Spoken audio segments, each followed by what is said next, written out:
Hi po, naisipan ko ngayon mag-bake ng apple cake dahil nga po marami kaming mansanas na napitas. So, kung napanood ninyo yung mga nakaraan kong video na namitas kami ng mansanas. So, ito po yung napitas namin.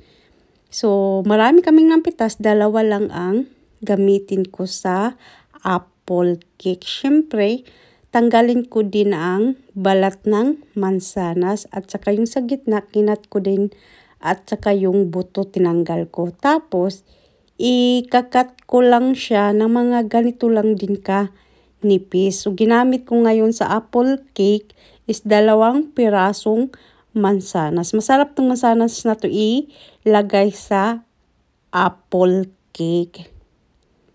So mga ganyan okay na to siya ka nipis.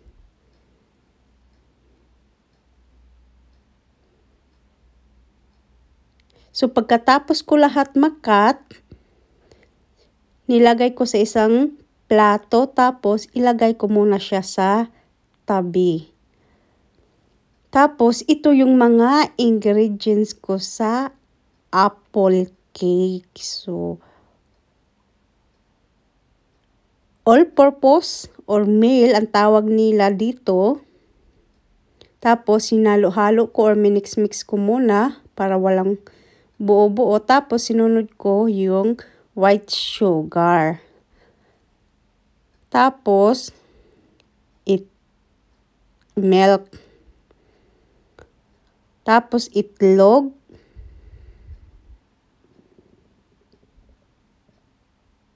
At saka yung butter na tinunaw ko siya. So, itong kung gusto nyo itong lagayahin, ilagay ko sa comment section yung measurement. Tapos, halu-haluin ko lang din siya ng ganyan. Dahan-dahanin lang. So, pwede kayong gumamit ng mixer. Pero ako, mas gusto kong gumamit lang ng manual. So, pagkatapos niya maikot-ikot ko konti, maglagay ako ng isang pack na vanilla sugar ang tawag nila dito. At saka isang pack na back pulver. Tapos, halu-haluin lang. So, kailangan medyo, pag halo-halo dito, medyo mabilis-bilis na kunti. So, hindi po ako, disclaimer lang, hindi po ako nag-aral ng baking. Ito ay mahilig lang po talaga ako magluto-luto or mag-bake.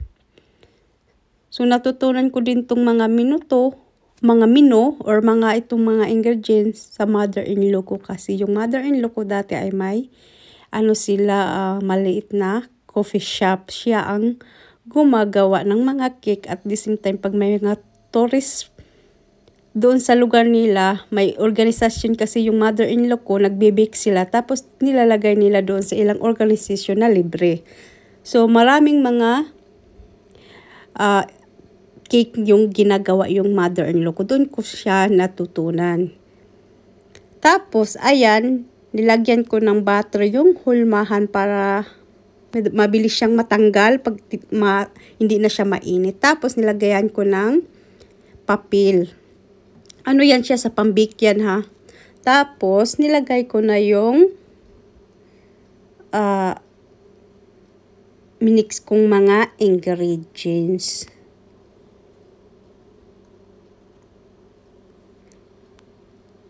So, kailangan at sa amo pa sa Bisaya, kailangan tilokon ba? Kailangan sinupon.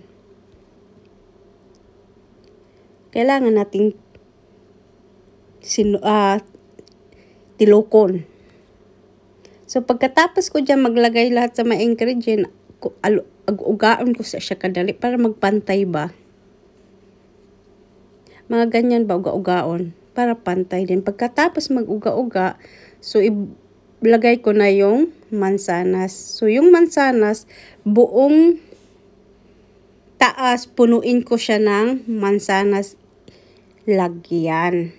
So, nagpainit na pala ako ng oven. Ready ko na yung oven na 180 grad. So, pag mag-sound na, mag-warning na yung oven ko, pwede ko na itong ilagay ang aking apple cake. So, nag-wisik ako ng kunting sugar sa taas. Pwedeng lagyan, pwedeng hindi. Ako gusto ko lagyan. So, yung tama lang na asukal na ilagay, hindi as in marami. Tapos, ilagay ko na siya sa oven. So, mga 40 or 45 minutes, pagluto na siya. So, depende sa inyo kung anong ang ialot yung gusto nyong brown. So, ayan, medyo pinalamig ko muna dahil mahirap hawakang mainit. Tapos, ayan, tanggalin ko muna yung papel doon sa nilagay ko sa puwet ng hulmahan kasi hindi na siya mainit. So, ngayon, tikman ko na ang aking apple cake. So, maghiwa lang ako ng isang hiwang apple cake. So, mayroon na kaming pang merienda. So, napaka lambot ng apple cake. Siyempre, ilagay natin sa maliit na plato. Tapos, maglagay ako dyan ng, ang tawag nila dito ay islaksani. Yan yung masarap na ilagay sa apple cake. Heavy cream siguro yan ang tawag dun sa atin. Ewan ko, basta, hindi ko alam. Tapos, yan yung i-partner doon sa apple cake. So, tikman ko muna ang aking napakasarap na apple cake. So, ayan, perfect. Ang tamis, tamang-tama lang po.